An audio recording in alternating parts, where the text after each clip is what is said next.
നമസ്കാരം, വെളിച്ചം ചാനലിലേക്ക് സ്വാഗതം. കേരള ഗവൺമെൻറ്റിന് ഏകദേശം 4-5 മാസത്തിനുള്ളിൽ കടം കിട്ടാതാവുന്ന ഒരു അവസ്ഥ വരുമോ? ഓക്കെ, അപ്പോൾ ഈ ചോദ്യത്തിന് ഉത്തരം കണ്ടുപിടിക്കാനാണ് ഞങ്ങൾ ശ്രമിക്കുന്നത്. ഇപ്പോൾ ഒക്ടോബർ, നവംബർ, ഡിസംബർ, ജനുവരി, ഫെബ്രുവരി, മാർച്ച്. അപ്പോൾ മാർച്ച്, ഏപ്രിൽ മാസങ്ങളിൽ നിങ്ങൾക്കറിയാം, മാർച്ച് മാസത്തിൽ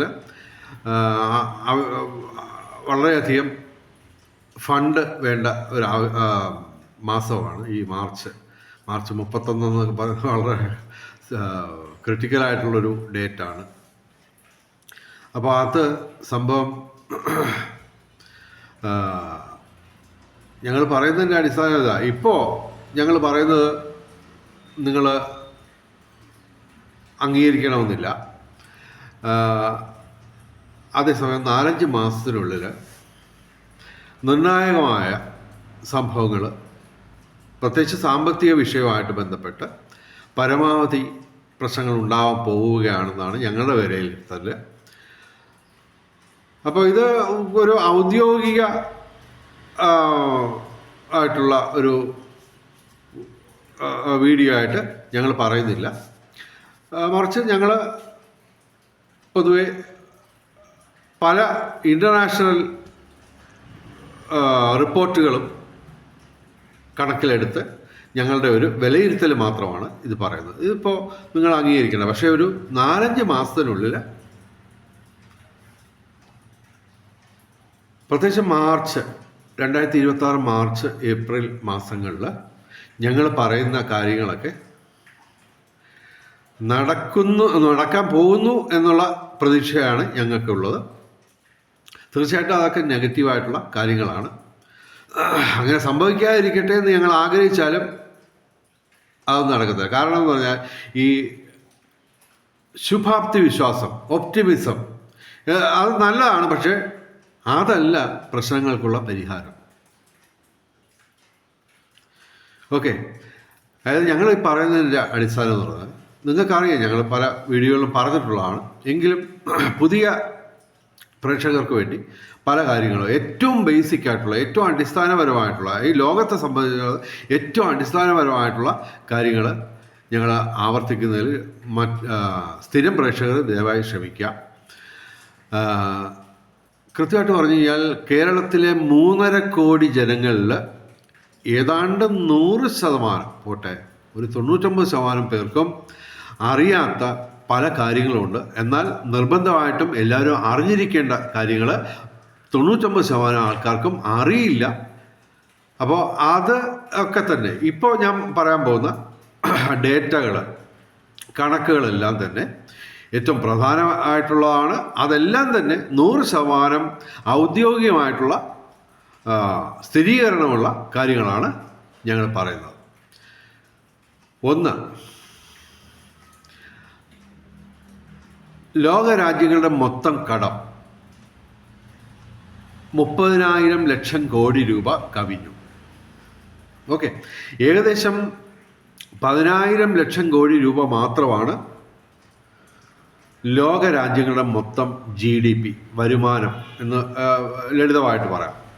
ഓക്കെ, അപ്പോൾ 1 കോടി രൂപ കയ്യിലുള്ളവന് 3 കോടി രൂപ കടമായാൽ എങ്ങനെയിരിക്കും? അതേ അവസ്ഥയിലാണ് മനുഷ്യവംശം കടക്കെണിയിലാണ്. ഇത് ഔദ്യോഗിക സ്ഥിരീകരിക്കപ്പെട്ട വിവരം തന്നെയാണ്. പിന്നെ അനൗദ്യോഗികമായിട്ടുള്ള കണക്കുകൾ വേറെയുണ്ട്. കാരണം അനൗദ്യോഗിക കണക്കുകൾ വരുന്നത്, ഈ 30,000 ലക്ഷം കോടി രൂപ എന്നുള്ളത് മാർച്ച് 2025 മാർച്ച് 31 കണക്കാണ്. ഏകദേശം 30,000 ലക്ഷം കോടി രൂപ എന്നുള്ള ആ കണക്ക്. പക്ഷേ അത് അനൗദ്യോഗികമായിട്ട് ഇപ്പോൾ ഒക്ടോബറായി, ഇന്നിപ്പോൾ ഒക്ടോബർ 24. അപ്പോൾ ഈ മാസങ്ങളിൽ March, April, May, June, July, August, September, October, ഏകദേശം 7 മാസമായി. ഓക്കെ, അപ്പോൾ ഈ 7 മാസം കൊണ്ട് ഈ 30,000 ലക്ഷം കോടി രൂപയുടെ കടമെന്നുള്ളത് അനൗദ്യോഗികമായിട്ടുള്ള വിവരം വരുന്ന ഇതാണ്. 32,000 ലക്ഷം കോടി രൂപയായി ഈ മൊത്തം കടം, രാജ്യങ്ങളുടെ മൊത്തം കടം. അപ്പോൾ ഡെപ്റ്റ് ടു GDP റേഷ്യോ അത് 328% ഔദ്യോഗികമായിട്ടുള്ള സ്ഥിരീകരിക്കപ്പെട്ട റിപ്പോർട്ട് 328% പക്ഷേ ഏകദേശം 6% വെച്ച് ഇത് കൂടിക്കൊണ്ടിരിക്കുകയാണ് ഓരോ മാസവും. ഇത് അനൗദ്യോഗിക വിവരമാണ്. അനൗദ്യോഗികമായിട്ട് ലോക രാജ്യങ്ങളുടെ മൊത്തം ഡെപ്റ്റ് ടു GDP റേഷ്യോ ഏതാണ്ട് 370% കടന്നു എന്നുള്ളതാണ് അനൗദ്യോഗികമായിട്ടുള്ള വിവരം. ഔദ്യോഗികമായിട്ടുള്ള വിവരം 328%. അത് പക്ഷേ 2025 മാർച്ച് 31 കണക്കാണ്. അപ്പോൾ കാര്യമായിട്ട് GDP വർധനവും ഉണ്ടായിട്ടില്ല. ഓക്കെ, അത് അത് കൂടുന്നതിൻ്റെ ആ ശതമാനം കുറഞ്ഞുകൊണ്ടിരിക്കുകയാണ്. ഓക്കെ, അപ്പോൾ ചുരുക്കത്തിൽ ഈ വിടവ്, കടവും വരുമാനവും തമ്മിലുള്ള വിടവ് വർദ്ധിച്ചുകൊണ്ടിരിക്കുകയാണ്. അതിനാണ് ഈ ഡെപ്റ്റ് ടു GDP റേഷ്യോ എന്ന് പറയുന്നത്. ഡെപ്റ്റ് എന്ന് പറഞ്ഞാൽ കടം, GDP എന്ന് പറഞ്ഞാൽ ഒറ്റ വാക്കി പറയുകയാണെങ്കിൽ വരുമാനം എന്ന് തന്നെയാണ് അർത്ഥം. അപ്പോൾ അത് വർദ്ധിക്കുന്നതിൻ്റെ ഇരട്ടിയിലധികം സ്പീഡിലാണ് കടം കൂടിക്കൊണ്ടിരിക്കുന്നത്. അപ്പോൾ ലോകം, മനുഷ്യവംശം കടക്കെണിയിലാണ്. ഓക്കെ, അപ്പോൾ ഇത് ഞങ്ങൾ ഏകദേശം 18 കൊല്ലം മുമ്പ് സോഷ്യൽ മീഡിയയിൽ പറഞ്ഞതാണ് ഈ കറൻസി ബേസ്ഡ് സിസ്റ്റം തകരും എന്നുള്ളത്. അത് നടന്നു കഴിഞ്ഞു. അത് നിങ്ങൾ അംഗീകരിക്കുന്നില്ലെങ്കിലും അത് സത്യമാണ്. കാരണം എന്ന് പറഞ്ഞാൽ ഡെപ്റ്റ് ടു GDP റേഷ്യോ 90% പാടുള്ളൂ എന്ന് പറഞ്ഞാൽ സാമ്പത്തിക വിദഗ്ധർ പറയുന്നത് ഏകദേശം 100 രൂപ കയ്യിലുള്ളവൻ ഒരിക്കലും 90 രൂപയിൽ കൂടുതൽ കടമെടുക്കാൻ പാടില്ല എന്നാണ് സാമ്പത്തിക വിദഗ്ധർ പറയുന്നത്. ഓക്കെ, അപ്പോൾ അത് അനൗദ്യോഗികമായിട്ട് 370% കടന്നിരിക്കുന്നു എന്ന് പറഞ്ഞു കഴിഞ്ഞാൽ സാമ്പത്തിക വിദഗ്ധർ പറയുന്ന 90%-ത്തേക്കാൾ 4 ഇരട്ടിയിലധികമായി അനൗദ്യോഗികമായിട്ട് ഈ ഡെപ്റ്റ് ടു GDP റേഷ്യോ. അപ്പോൾ ഞങ്ങൾ വിലയിരുത്തുന്നതാണ് കറൻസി ബേസ്ഡ് സിസ്റ്റം സമ്പൂർണ്ണമായി തകർന്നു. ഇത് ഞങ്ങൾ 18 കൊല്ലം മുമ്പ് പറഞ്ഞതാണ്. ഈ ഞങ്ങൾ പറഞ്ഞ കാര്യങ്ങളൊക്കെ ലോകത്ത് നടന്നുകൊണ്ടിരിക്കുകയാണ്, സംഭവിച്ചുകൊണ്ടിരിക്കുകയാണ്. ഞങ്ങൾ പറയുന്നു ലോകം തകർന്ന് തരിപ്പണമായി കഴിഞ്ഞു. ലോക സമ്പദ് വ്യവസ്ഥ തകർന്ന് തരിപ്പണമായി കഴിഞ്ഞിരിക്കുന്നു. അപ്പോൾ അതിൻ്റെ പ്രതിഫലനങ്ങൾ, അനുരണനങ്ങൾ കേരളത്തിന് വരിക തന്നെ ചെയ്യും. കാര്യം കേരളം വേറെ ദൈവത്തിൻ്റെ സ്വന്തം നാടാണെങ്കിലും ഇത് ഭൂമിയിൽ തന്നെ ആണല്ലോ. അപ്പോൾ ഭൂമിയിലെ മറ്റ് രാജ്യങ്ങളെല്ലാം തകരുമ്പോൾ തീർച്ചയായിട്ടും അത് കേരളത്തെ ബാധിക്കുക തന്നെ ചെയ്യും. 100% ഉറപ്പാണ്. ഓക്കെ, ഇതിന് പക്ഷേ ഔദ്യോഗിക സ്ഥിരീകരണമില്ല. ഔദ്യോഗിക സ്ഥിരീകരണം വരും. കാരണം എന്ന് പറഞ്ഞാൽ ഒരു 4-5 മാസം കഴിയുമ്പോൾ മലയാളിയുടെ ഊണുമേശയിലെ പ്ലേറ്റിൽ അതിൻ്റെ ഉത്തരം വരിക തന്നെ ചെയ്യും. ഭീകരമായ ഒരു ഉത്തരമായിരിക്കും അത്. അപ്പോൾ അത് സംഭവം നടക്കാൻ സാധ്യതയുണ്ടെന്ന് ഞങ്ങൾ പറയുന്നു. ഞങ്ങൾ പറഞ്ഞ ഏറ്റവും പ്രധാനപ്പെട്ട കാര്യം നടന്നു കഴിഞ്ഞു. ഇപ്പോൾ നമുക്കെല്ലാവർക്കും അറിയാം, കേരളത്തിലെ മലയാളികളിൽ വലിയൊരു ശതമാനം ആൾക്കാർ പുറം രാജ്യങ്ങളിലാണ് ജോലി ചെയ്യുന്നത്. ഇപ്പോൾ ഉദാഹരണത്തിന് അമേരിക്കയിൽ തന്നെ എത്രയോ മലയാളികൾ ജോലി ചെയ്യുന്നുണ്ട്. ഓക്കെ, അപ്പോൾ ആ അമേരിക്കയിൽ ഉള്ള മലയാളികളെ അമേരിക്ക തകരുമ്പോൾ അവരെ അത് ബാധിക്കും. ഇപ്പോൾ ഇന്ത്യക്കാരെല്ലാം പുറത്താക്കാൻ പോകുന്നു പറഞ്ഞുള്ള ന്യൂസൊക്കെ വന്നു കഴിഞ്ഞു. ഔദ്യോഗിക സ്ഥിരീകരണമൊന്നും അതിനകത്തില്ല, എങ്കിലും പ്രധാനപ്പെട്ട എല്ലാ മാധ്യമങ്ങളിലും അത് വന്നു കഴിഞ്ഞിരിക്കുന്നു. അമേരിക്കയിൽ നിന്നും മറ്റ് രാജ്യങ്ങളിൽ നിന്നുമൊക്കെ മലയാളികളെ, അതായത് ഇപ്പോൾ അമേരിക്കക്കാരല്ലാത്തവരെല്ലാവരെയും പറഞ്ഞു വിടുക എന്നുള്ള ഒരു വിഷയമുണ്ട്. അത് വളരെ ഗുരുതരമായ രീതിയിൽ സംഭവിച്ചുകൊണ്ടിരിക്കുകയാണ്. അപ്പോൾ അങ്ങനെ സംഭവിക്കുമ്പോൾ തീർച്ചയായിട്ടും അമേരിക്കയിൽ ജോലി ചെയ്യുന്ന ആൾക്കാരുമായിട്ട് ബന്ധപ്പെട്ട ആൾക്കാർക്കെല്ലാം അതുമായിട്ട് ബന്ധപ്പെട്ട് പ്രശ്നമുണ്ടാവും. ഓക്കെ, ആ വരുമാനം നിലയ്ക്കും. അതുപോലെ തന്നെ മറ്റ് രാജ്യങ്ങളിലും എല്ലാം പ്രശ്നങ്ങൾ നടക്കുകയാണ്. സമ്പദ് വ്യവസ്ഥ ഇപ്പോൾ അമേരിക്ക തന്നെ ഡെപ്റ്റ് ടു GDP റേഷ്യോ 124%. ഓക്കെ, 90% പാടുള്ളൂ, 124%. അപ്പോൾ അവിടെ അത് മാത്രമല്ല, നിരവധി പ്രശ്നങ്ങൾ വേറെയൊക്കെ പുതിയതായിട്ട് ഉണ്ടായിട്ടുണ്ട്. അതെല്ലാം പത്രങ്ങളിൽ വന്നാണ്. അമേരിക്കൻ ഗവൺമെൻറ് ഷട്ട് ഡൗൺ ചെയ്തിരിക്കുകയാണ്. അതായത് അവിടുത്തെ സർക്കാർ ഉദ്യോഗസ്ഥന്മാർക്കും പോലീസുകാർക്കും പട്ടാളക്കാർക്കും ഒക്കെ ശമ്പളം കൊടുക്കാൻ ഗവൺമെൻറ്റിൻ്റെ പണമില്ല. ഓക്കെ, ഡെമോക്രാറ്റുകൾ നിർബന്ധം പിടിക്കുന്നതുകൊണ്ടാണ് തൽക്കാലമായിട്ട് ഈ ഷട്ട് ഡൗൺ ചെയ്യേണ്ടി വന്നത്. എനിവേ, അത് ചിലപ്പോൾ അത് അവർ തരണം ചെയ്തെന്ന്. എങ്കിലും ബേസിക്കലി അമേരിക്ക ഉൾപ്പെടെ ലോക രാജ്യങ്ങളുടെ എല്ലാ രാജ്യങ്ങളുടെയും, ഒരുപക്ഷെ ഇന്ത്യ ഒഴിച്ച് ബാക്കി എല്ലാ രാജ്യങ്ങളുടെയും സമ്പദ് വ്യവസ്ഥ സമ്പൂർണ്ണമായും തകർന്നിരിക്കുകയാണ്. ചൈനയുടെയും ജർമ്മനിയുടെയും ഒക്കെ GDP വർധനവുമായിട്ട് ബന്ധപ്പെട്ടുള്ള കണക്കുകൾ പരിശോധിച്ചാൽ അത് മനസ്സിലാവുന്നതാണ്. ജർമ്മനിയും ചൈനയും ഉൾപ്പെടെ എല്ലാ രാജ്യങ്ങളിലും, പ്രധാനപ്പെട്ട രാജ്യങ്ങളിലെല്ലാം തന്നെ പ്രശ്നങ്ങളാണ്. കഴിഞ്ഞ ദിവസം ഒരു 45 രാജ്യങ്ങളുടെ കണക്കുകൾ ഞങ്ങൾ പുറത്തുവിട്ടിരുന്നു. അവിടെ എല്ലാ രാജ്യങ്ങളിലും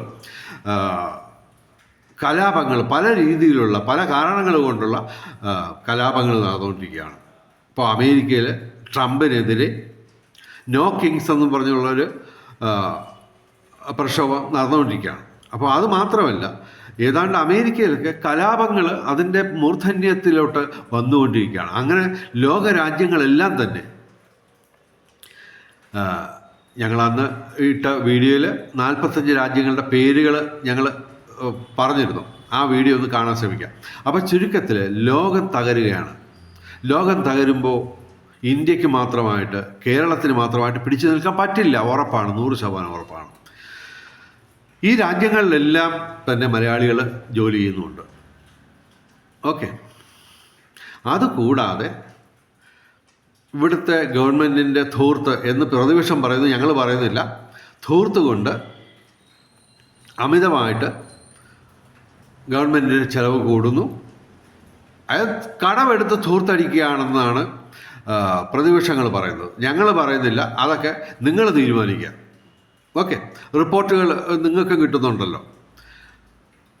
അപ്പം ചുരുക്കത്തിൽ ലോകരാജ്യങ്ങളെല്ലാം തകരുമ്പോൾ ഇന്ത്യയും അത് ബാധിക്കും. തീർച്ചയായിട്ടും അതുകൊണ്ട് തന്നെ കേരളത്തെയും ബാധിക്കും. അത് മൂർധന്യാവസ്ഥയിലേക്ക് വരുന്നത് ഒരു 2026 മാർച്ച് ഏപ്രിൽ മാസങ്ങളിലായിരിക്കും. അപ്പോൾ അതിനുശേഷം എന്തൊക്കെ സംഭവിക്കുമെന്ന് നമുക്ക് ഊഹിക്കാനേ പറ്റുള്ളൂ. അപ്പോൾ ഞങ്ങളുടെ ഒരു വിലയിരുത്തലിൽ തീർച്ചയായിട്ടും ഈ ഗവൺമെൻറ്റിന് നിത്യച്ചെലവിന് പോലും വകയില്ലാത്ത രീതിയിൽ വരാൻ പോവുകയാണ്. അതായത് ഗവൺമെൻറ്റിന് കടം കിട്ടാത്ത ഒരവസ്ഥ വരും. ഇപ്പോൾ ജപ്പാൻ തന്നെ ഉദാഹരണം. ജപ്പാൻ എന്ന് പറയുമ്പോൾ വളരെ ഘനഗംഭീരമായ ഒരു രാജ്യമായിരുന്നു. ആ രാജ്യത്തിൻ്റെ കടം ഏകദേശം $12.3 ട്രില്യൺ. അത് കൺവേർട്ട് ചെയ്യുമ്പോൾ ഏകദേശം 1100 ലക്ഷം കോടി രൂപയായി ജപ്പാൻ്റെ കടം. അവരുടെ GDP എന്ന് പറയുന്നത് $4.2 ട്രില്യൺ മാത്രമാണ്. അവരുടെ ഡെപ്റ്റ് ടു GDP റേഷ്യോ 294% അവർക്ക് ഒരു രാജ്യങ്ങളും ഇപ്പോൾ കടം കൊടുക്കത്തില്ല എന്നുള്ള അവസ്ഥയിൽ വന്നിരിക്കുകയാണ്. ഓക്കെ, അപ്പോൾ അങ്ങനെ ജപ്പാൻ പോലും, നിങ്ങൾക്കറിയാം സോവിയറ്റ് യൂണിയൻ എന്ന് പറഞ്ഞ രാജ്യം ഇന്നില്ല.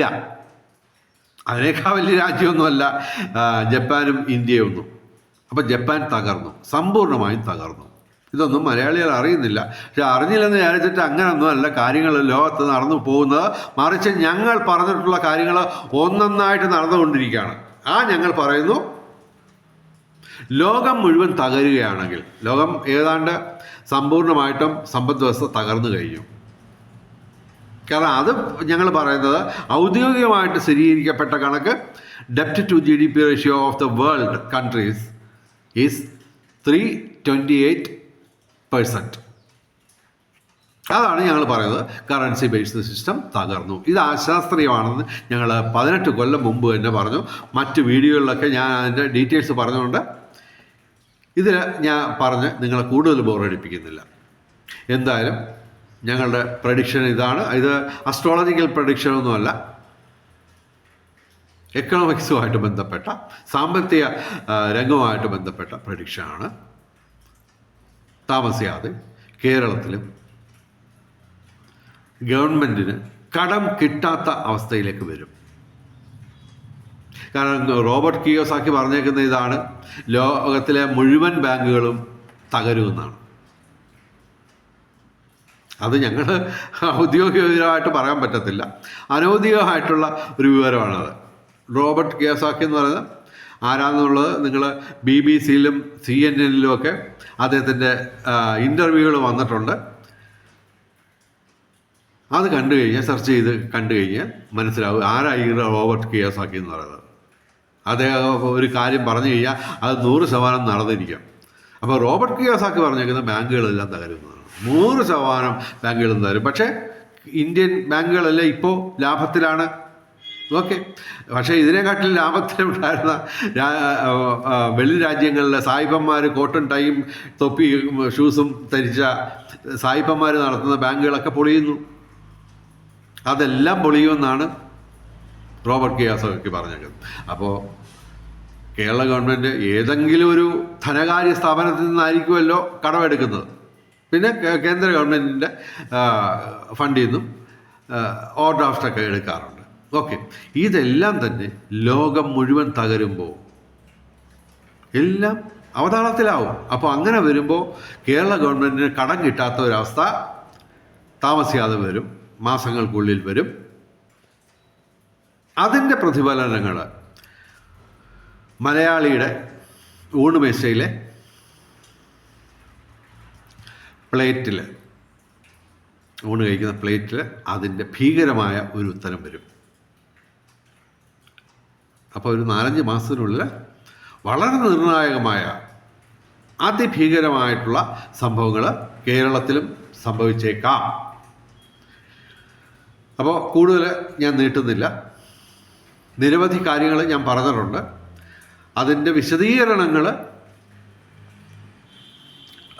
നിങ്ങൾ ഞങ്ങളുടെ തന്നെ മറ്റ് വീഡിയോകൾ കണ്ടാൽ മതി, അതിനകത്ത് ഡീറ്റെയിൽ ആയിട്ട് പറഞ്ഞിട്ടുണ്ട്.